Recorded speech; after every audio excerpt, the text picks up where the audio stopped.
Olá, estamos novamente aqui no curso técnico em qualidade, na disciplina Fundamentos da Qualidade. Essa é a nossa terceira aula e eu sou a professora Karen. Nessa nossa aula, nós vamos ver as ferramentas da qualidade e ferramentas para melhoria. Dentre as ferramentas da qualidade, nós vamos ver as 7 ferramentas da qualidade: histograma, fluxograma, carta de controle, diagrama de correlação, folha de verificação, gráfico de Pareto e diagrama de causa e efeito. E das ferramentas para a melhoria, nós vamos ver o brainstorm, ciclo PDCA e o método 5S. Lembrando que nós só veremos os conceitos básicos dessa ferramenta, visto que vocês terão uma disciplina específica para aprenderem a utilização e análise dessas ferramentas. Dentre as ferramentas da qualidade, nós temos o fluxograma, que é uma representação gráfica que mostra todos os passos de um processo e tem como principal utilidade ajudar na descrição e estudo de um processo, atual ou ideal, ou planejar etapas de um novo processo. Como vocês podem ver nesse slide, eu tenho um modelo de um fluxograma simples para um domingo, onde eu tenho o início. Depois, após o início, a próxima operação vai ser acordar, depois tomar café. Em seguida, eu vou ter uma decisão. Se for um dia de sol, eu vou à praia. Se não for, eu vou ler um jornal. Seguindo, independente de ser dia de sol ou não, eu irei ao cinema, farei uma refeição, depois irei dormir. Esse é um fluxograma simples de um dia de domingo. Esses são os principais símbolos do fluxograma: início, fim, operação, transporte, estoque, inspeção, decisão, espera, fluxo, conector de rotina, conexão de página, documentos, vários documentos, emissão de documentos e arquivo. Existe uma infinidade de símbolos. Esses símbolos eles são de alta utilidade porque eles são universais. Em qualquer local do mundo, a simbologia do fluxograma é a mesma, o significado de cada símbolo é idêntico. Então, você pode aplicar ele para qualquer processo, independente se seja um processo longo, um processo curto, como já mostrei para vocês, que seja um produto, um serviço ou um atendimento. Aqui eu tenho um outro fluxograma montado, de onde eu vou ter a cana-de-açúcar, da onde eu vou extrair o etanol e vou extrair o açúcar. São dois processos similares que vão vir a partir da extração da cana-de-açúcar, onde ele vai ter todo um processo, etapa a etapa, demonstrado através do fluxograma. Seguindo as ferramentas da qualidade, nós temos a carta de controle, que é um tipo de gráfico utilizado para o acompanhamento de um processo. A carta de controle ela possui limites inferior, limite médio e limite superior, onde eles vão indicar se o processo está ou não sob controle. Se a gente pegar uma amostragem de um processo de peças e medir uma determinada característica, mensurar essa característica, ela vai ter o ideal, que é o limite médio, e vai ter as margens aceitáveis para mais ou para menos, que vai ser o limite superior e o limite inferior.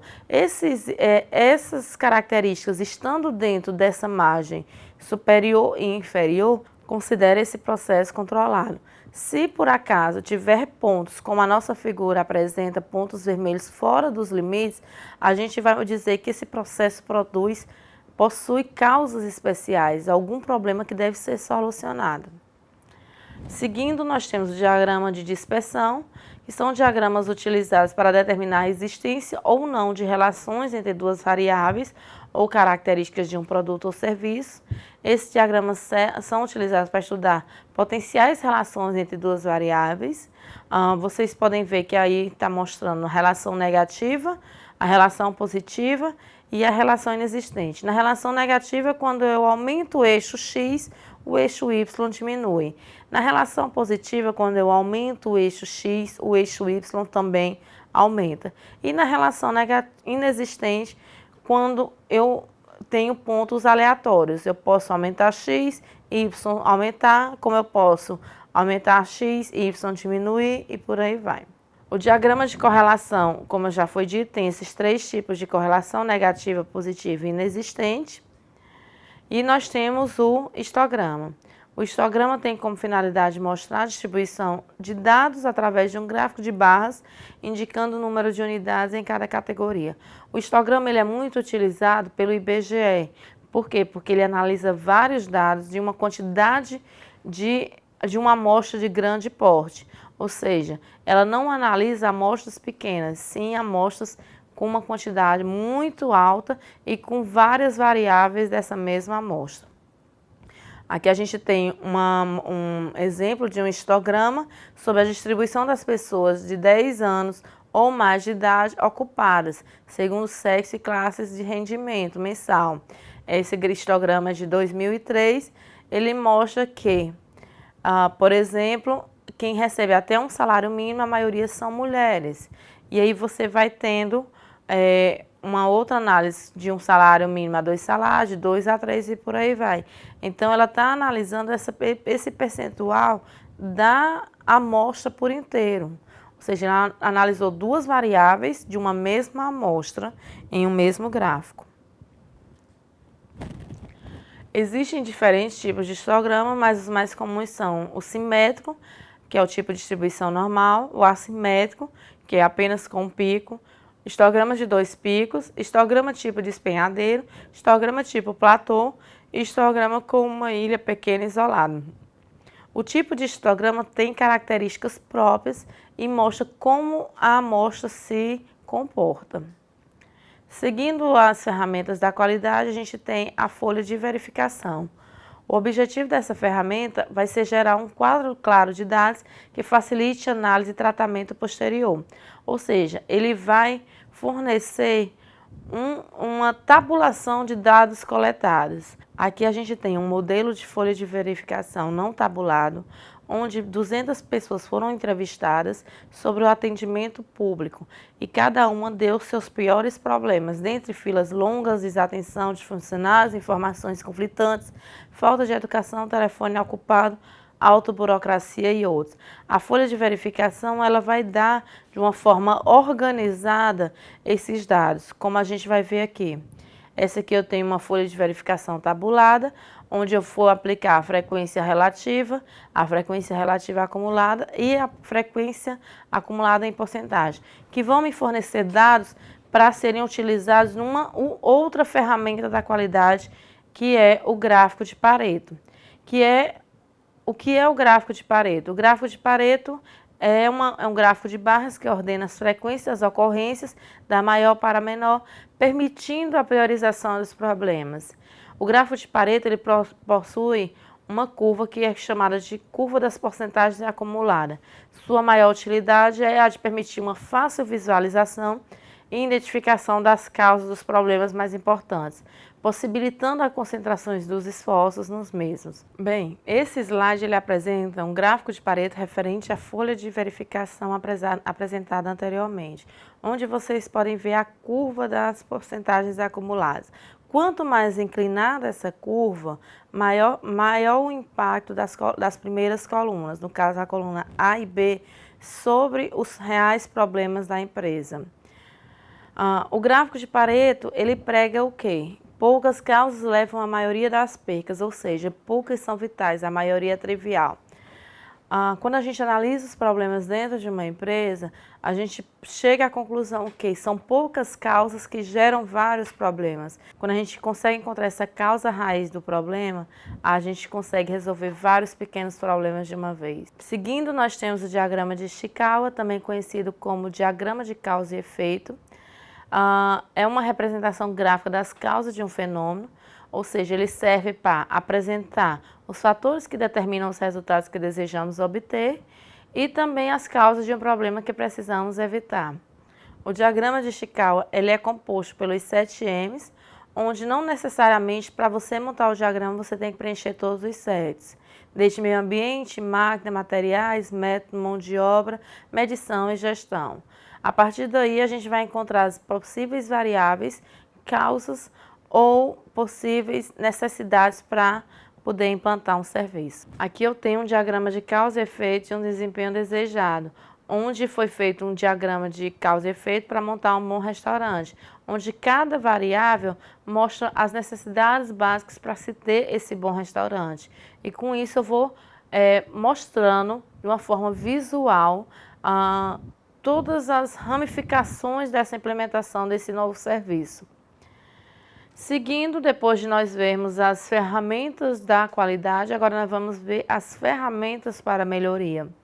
Nós vamos ver o brainstorm, o ciclo PDCA e o método 5S. O brainstorm, também conhecido como tempestade de ideias, visa facilitar a produção de soluções originais e possui duas fases principais de produção de ideias, seguida da avaliação das ideias propostas. Como a figura mostra, o brainstorm é o quê? Várias pessoas de um mesmo ambiente sugerindo ideias sobre um determinado problema. Não existem ideias boas ou ideias ruins. Todas as ideias são aceitáveis, até porque uma ideia ruim nesse momento pode gerar uma ideia boa posteriormente. Tem como princípio básico o julgamento adiantado, ou contribuindo para a produção de ideias, o produto da imaginação e a quebra de barreiras mentais. Como a nossa figura mostra, eu vou ter uma ideia pequena que vai passar para uma outra pessoa, que vai se tornar uma ideia maior, até a gente chegar à ideia-chave, que é o que a gente deseja. Isso é um brainstorm. Essa técnica é utilizada para identificar possíveis soluções para problemas e oportunidades em potencial para a melhoria da qualidade. Como aplicar o brainstorm? Você junta pessoas da mesma organização, de diversos setores, e expõe o problema a ser solucionado, e cada um vai dando ideias. É feito um rodízio de ideias, onde cada um vai escrever sua ideia, sem ser analisado e sem ser criticado. A partir daí, nós lemos todas essas ideias e vamos fazer um novo rodízio de ideias com possíveis ideias melhoradas, até conseguir chegar à ideia que a gente deseja que possa realmente solucionar nosso problema. Outra ferramenta de melhoria da qualidade é o ciclo PDCA, que é uma proposta de abordagem organizada para qualquer tipo de problema. O ciclo PDCA ele é composto do P, Plan, D, Do, C, Check e A, Action, que seja planejar, fazer, verificar e consolidar. Cada etapa do ciclo tem atividades que devem ser executadas. Na etapa planejar, devemos definir objetivos e metas e estabelecer o método de trabalho. Estabelecer a direção dos esforços, estabelecer o prazo e como atingir o objetivo. Na parte do fazer, devemos informar e treinar todos os colaboradores que fazem parte do processo e iniciar a execução do planejamento. No verificar, que seria o cheque, devemos confrontar os resultados com o que foi planejado e coletar dados que visam buscar evidências de que o objetivo foi atingido ou não. É nessa etapa que nós vamos verificar se o planejamento está sendo executado adequadamente e se o nosso objetivo está próximo de ser alcançado. Se o planejamento não tiver sido executado ou o objetivo não estiver sendo alcançado, nós devemos voltar lá para a etapa do planejar para verificar onde foi o erro no planejamento. E por último, nós temos a etapa do consolidar, que seria consolidar o resultado, evitar percas de resultados obtidos, levantar novos problemas e caracterizar a situação atual, ou seja, iniciar novamente o ciclo PDCA, porque o ciclo PDCA é um ciclo de melhoria contínua, ele não deve ser parado. Você estabeleceu uma meta e um objetivo, alcançou essa objetiva, fechou o ciclo, você estabelece uma nova meta e outro objetivo e por aí por diante. E por último, das ferramentas de melhoria da qualidade que nós estudaremos, nós temos o programa 5S, que é uma filosofia de qualidade originária do Japão, após a Segunda Guerra Mundial, devido à necessidade de combater a sujeira nas fábricas e a desorganização estrutural sofrida na época.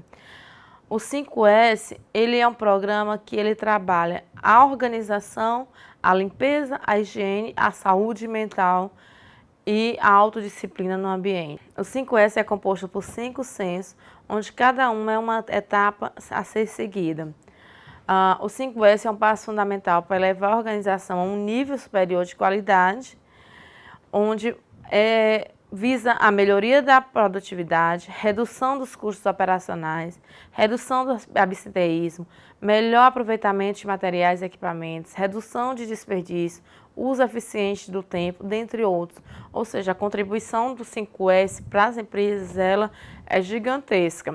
No senso de utilização, nós devemos separar o útil do inútil, mantendo somente o necessário na quantidade certa. Os úteis devem ser separados e guardados conforme o uso, e os inúteis devem ir para uma área comum, onde todos os setores descartam seus objetos inúteis e podem recolher objetos que podem servir para uso. O senso de ordenação é o segundo senso, definir um único lugar para armazenagem de cada material e identificá-los.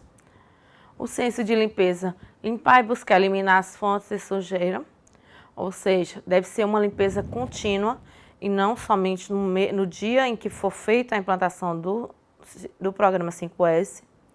O senso de saúde e higiene deve cuidar da saúde mental e física dos funcionários. E por último, nós temos o senso de autodisciplina, que seria cumprir as normas e os padrões éticos e morais da organização. Por fim, nós concluímos nossa terceira e última videoaula e espero ter ajudado vocês com a nossa disciplina de Fundamentos da Qualidade.